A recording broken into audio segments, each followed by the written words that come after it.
Welcome back. Prime Minister Narendra Modi has made a strong pitch for the Uniform Civil Code while addressing party workers in Bhopal.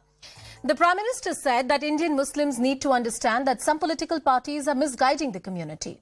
The Prime Minister argued that if there are no different or two set of laws for family members of a single unit, then how can separate codes or laws operate in India? Well, for a very long time, the reform of personal laws has been a victim to the politics of appeasement in India. Remember the Shah Bano judgment where the Supreme Court granted equal rights to Muslim women for maintenance upon divorce.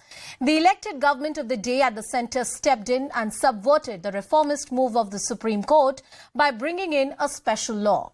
No other democratic republic across the world has a parallel verse of personal laws which is uncodified and customary like India.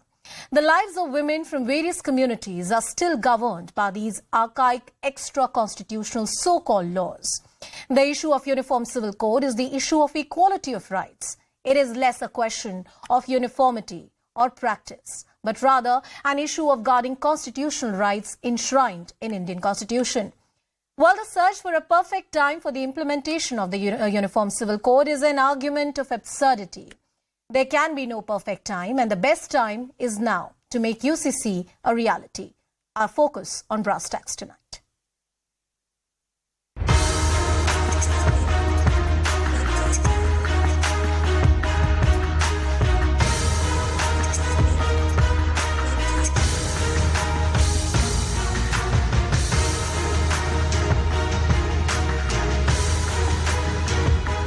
हमें याद रखना है कि भारत के संविधान में भी नागरिकों के समान अधिकार की बात कही गई है और सुप्रीम कोर्ट ने बार बार कहा है। सुप्रीम कोर्ट डंडा मारती है, कह रही है कॉमन सिविल कोड लाओ। ये वोट बैंक की राजनीति करने वालों ने हमारे जो पसमंदा मुसलमान भाई बहन हैं उनका तो जीना भी मुश्किल करके रखा हुआ है। तो क्या यूनिफॉर्म सिविल कोड के नाम पे आप प्लुरलिज्म, डाइवर्सिटी को छीन लेंगे क्या आप? वो करना चाह रहे। यूनिफॉर्म सिविल कोड की जब बात प्रधानमंत्री कर रहे हैं, वो यूनिफॉर्म सिविल कोड की नहीं बात कर रहे, वो हिंदू सिविल कोड की बात कर रहे हैं। नेशनल इंटरेस्ट में होगा, कांग्रेस पार्टी हमेशा उसका साथ देती है। अभी तक तो ऑफिशियली कुछ रूल दिया नहीं है। यूसीसी बाध्यकारी नहीं है, ये देश का संविधान कहता है। 21वें विधि आयोग ने भी अपनी रिपोर्ट में कहा था कि फिलहाल देश में यूसीसी की आवश्यकता नहीं है।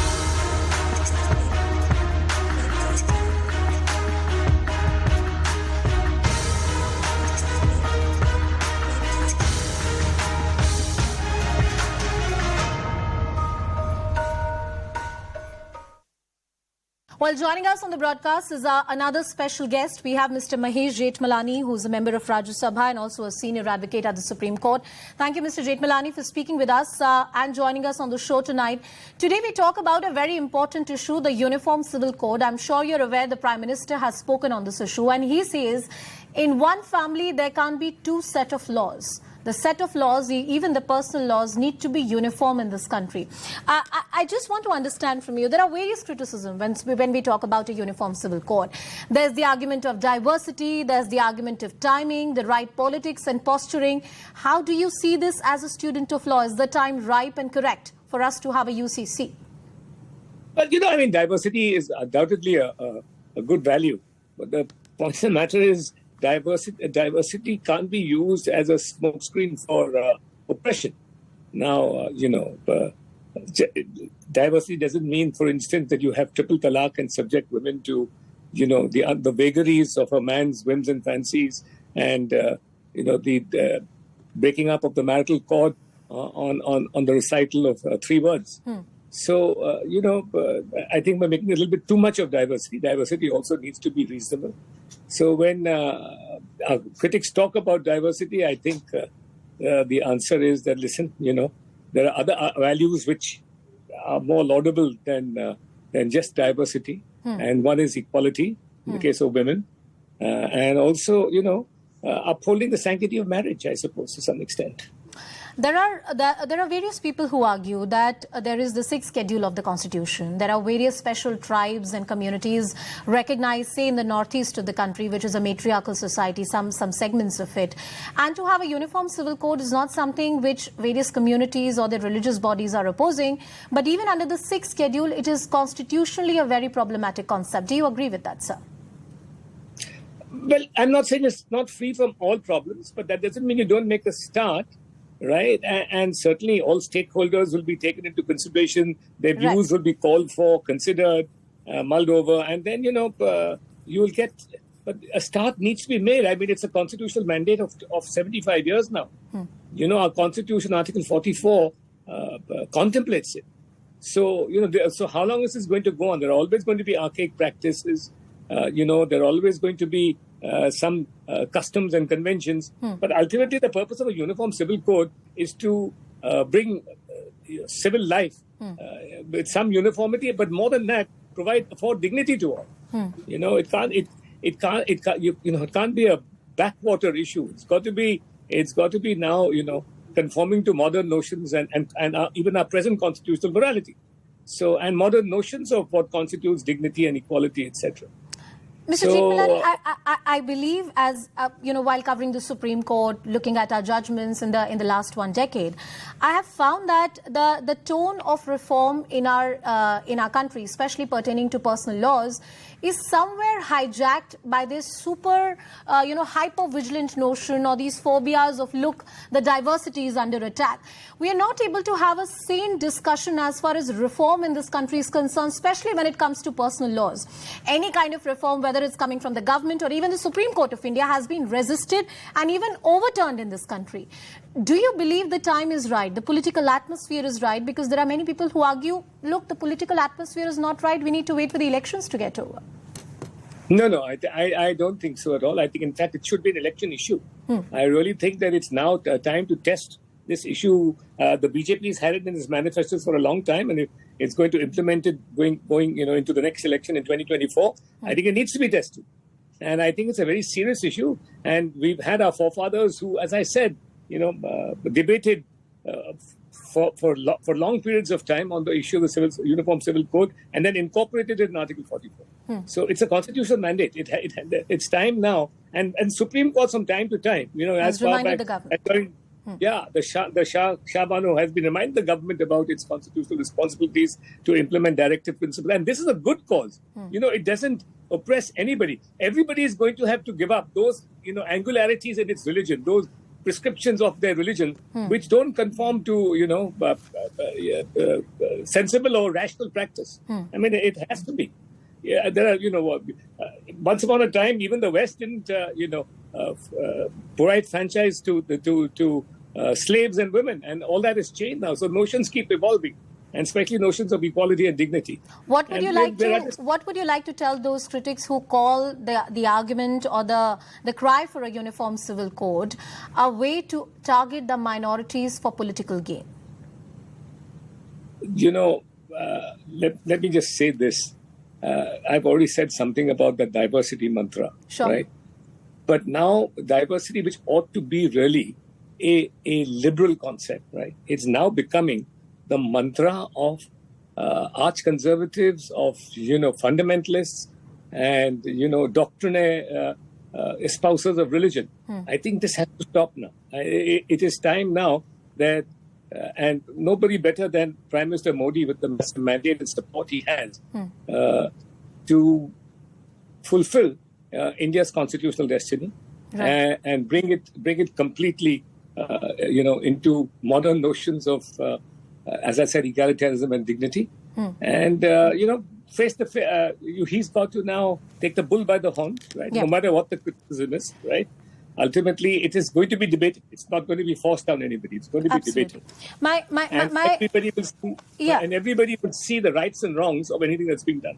Absolutely. My last question to you pertaining to UCC is that the present government, Modi government, has had 2 terms and it has been a very emphatic mandate. In fact, this government has been very assertive about the legal or the constitutional changes that they wanted to bring, say, this abrogation of Article 370 and various other legislative and legal measures that they have taken. Why do you think UCC has not been a reality so far?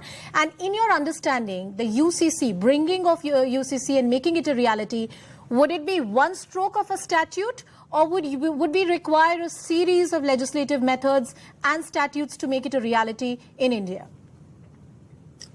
Well, I think the delay is because out of, although Article 370 was contentious, right, it was really contentious only, for people in Jammu and Kashmir, and particularly vested interests in Jammu and Kashmir. But this, given the diversity of Indian society, particularly the religious diversity and to some extent the caste diversity, which will be affected by any legislation on uniform civil code, right?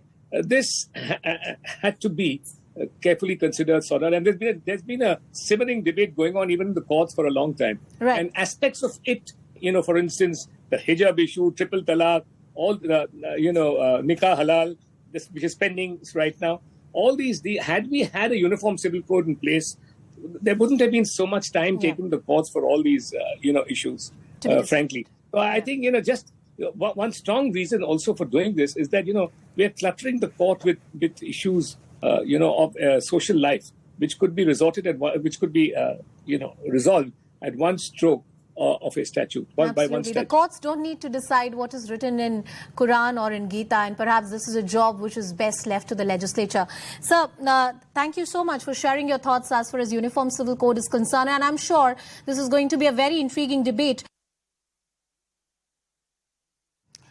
Well, joining us on the broadcast is Mr. Dushyant Dave, Senior Advocate at the Supreme Court of India. We also have Mr. Aman Lekhi, the former ASG, and also a Senior Advocate. Good evening, gentlemen. Thank you so much for joining us on the broadcast. Mr. Lekhi, beginning with you. There's a very strong statement that has come in from the Prime Minister, and this is not the first time that the present government is talking about the idea of a uniform civil code. Your thoughts on UCC, its implementation in India, and is the time ripe for it? Well, I got a fourfold objection to that. Timing, method, legality and benefit. Timing in the sense that, see, whenever you come out to the law, there are competing interests and you have to prioritize some of the others. And in that event, it's a policy decision as to what is it that you give preference to. The occasion and necessity to deal with the Uniform Civil Code at this point of time, particularly when we are going to elections the next year, puts into focus, a sharp focus, the choice of the time for bringing this issue up, because for whatever it's worth or benefit, it's a polarizing issue.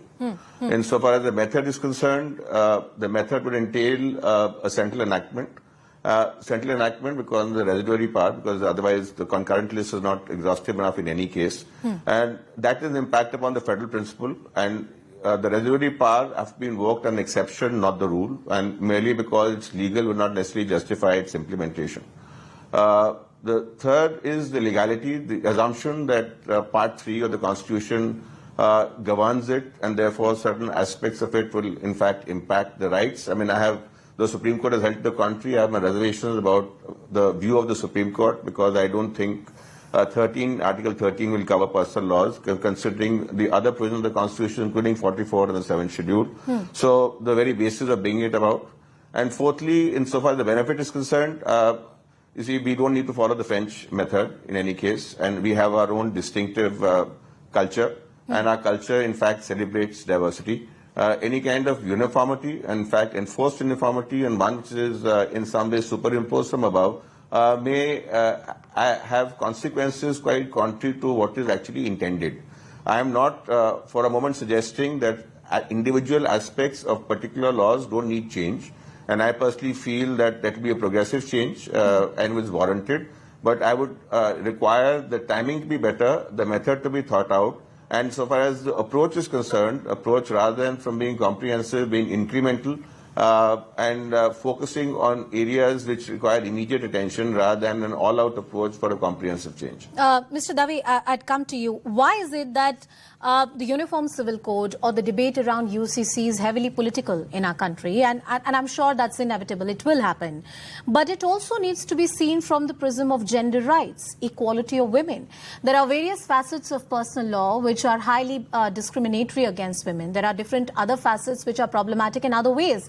The UCC, why can't it be a reality in India? Do you agree with Mr. Lekhi when he says that the method and timing both perhaps need to be thought about? Well, I think I cannot but agree with Mr. Lekhi in entirety in what he says. And he has made some very responsible and responsive, suggestions about it. The difficulty is that the cat is finally out of the bag. Every time the Bharatiya Janata Party is likely to face the elections, it wants to really fight on emotive issues. Prime Minister then forgets his so-called development agenda. His Vikas, Sabka Saath, Sabka Vikas, everything is put behind the burner. And he then comes up with this to target the minorities.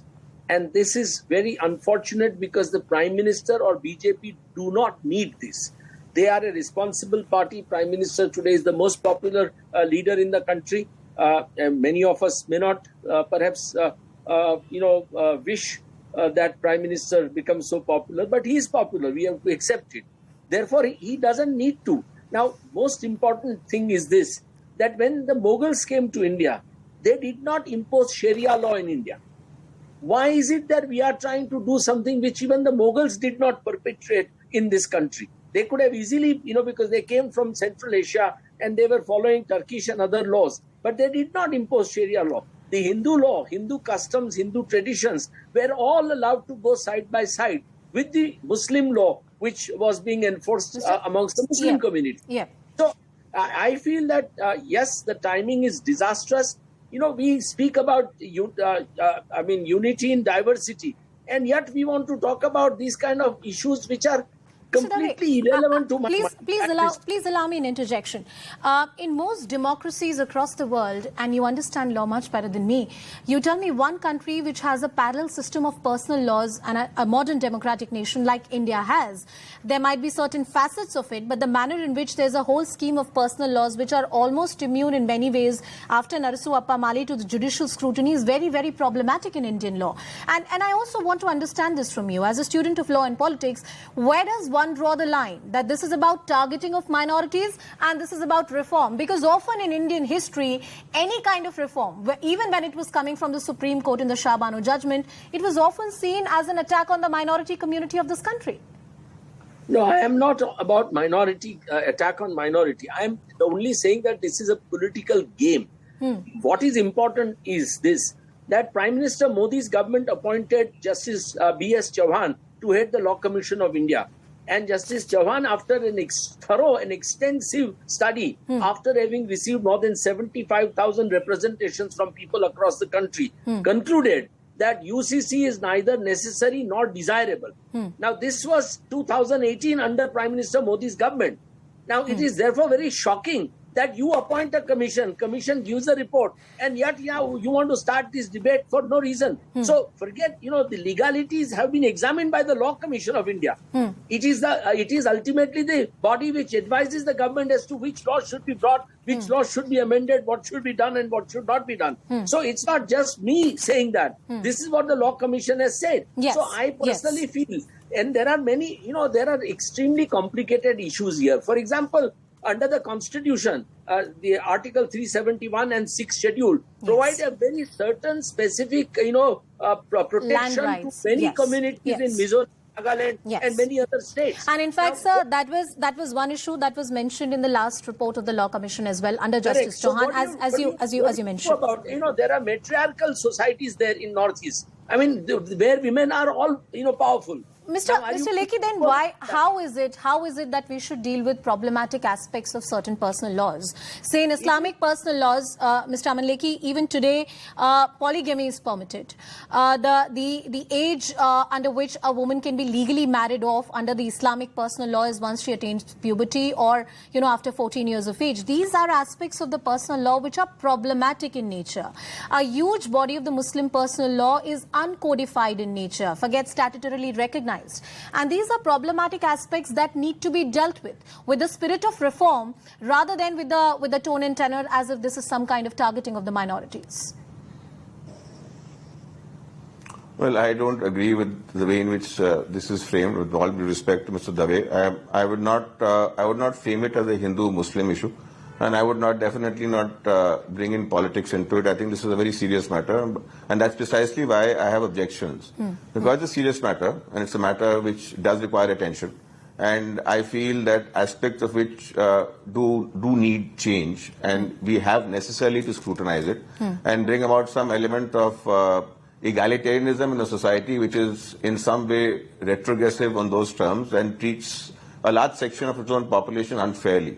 Because these things are required, it is necessary that they be brought about in a way as is free of suspicion. It is not what is the actual intent, but what is seen to be the intent, which is very important for the credibility of a measure. And my objection, that's the reason why I said timing, because it's an easy criticism of a good move, that this is political and meant to target minorities as being said over here. Now, the benefit would be politically for all Indians, and it is not as if the minorities would be affected. The majority also, if there's uniform civil code, the majority would be equally subject to change, because it's not as if the Hindus would be in any way exempt from it. This is not something that's a popular misunderstanding. It's only regarding minorities. Right. Uniform civil code will affect the Hindus too.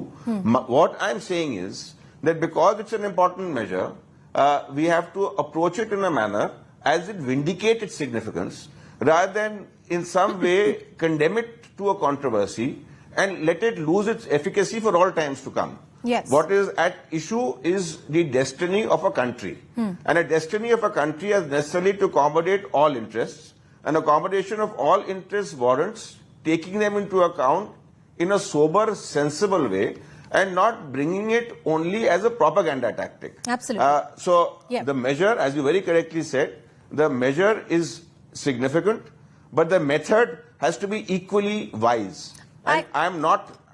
whatever the politics, whatever the anti-minority tirade, I think as a measure it's important, but the method is what I'm actually concerned with. Method is what you're concerned with. One last question to both of you. Mr. Dave, coming to you.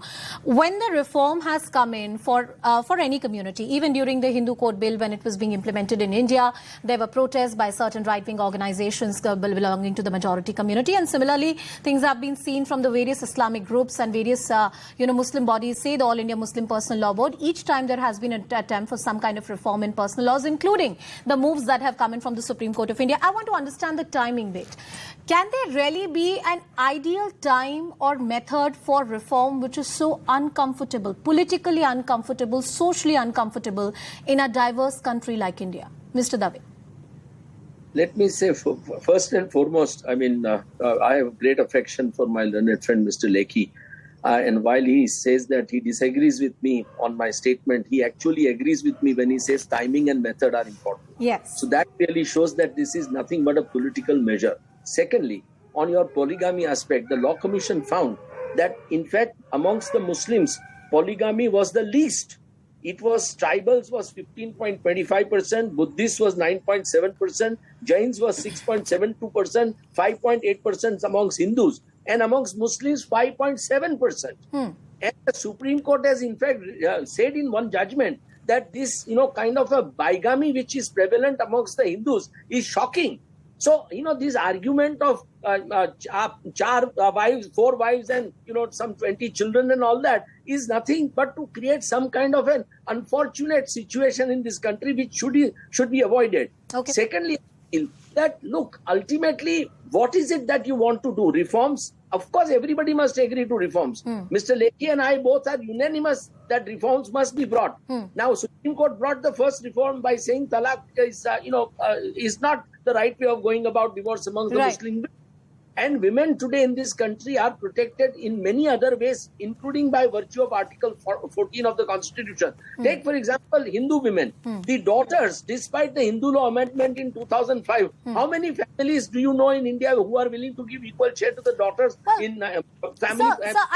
I get the drift of your argument, and to have the social reform in the real spirit as the law intends, it takes a while. Mr. Lekhi, as I conclude this discussion, I'd like to ask you the same point. You spoke of the method and the timing and how it needs to be done. I reiterate that question, that in a country as diverse as India, with competing interests, social and political, even religious, can there ever be the ideal time for reform? After elections. Mr. Lekhi, can I have you also? No, you see, merely because the measure is problematic doesn't necessarily mean there's never a right time for it. Yes. There has to be churn in society and there has to be debate and discussion. So there's absolutely nothing. The question is not the right time as such. The question is actually approaching it with the right perspective and having the right frame. That's exactly the issue I have right now. There can be some doubts entertained about how this is being framed and the purpose behind this particular activity. So the opposition then would be guided more by the presumed intent than the real, actually maybe a very good motive. When it gets lost in the intent and once start doubting the motive, then the efficacy of the discussion also dissipates, because the method which is supposed to unify further polarizes. What I'm saying is there'll always be an opposition. But the point is, you factor that opposition when you initiate a particular action, and because you initiate an action, you have to give yourself time to in some way coalesce the competing interests. And I don't think we have adequate time in this year to bring this about. All right, Mr. Dushyant Dave and Mr. Aman Lekhi, gentlemen, it's always a pleasure talking to both of you. Thank you so much for giving us your time and being a part of this discussion. Uniform Civil Code, a much required reform in this country. The timing and the method is what the experts are talking about.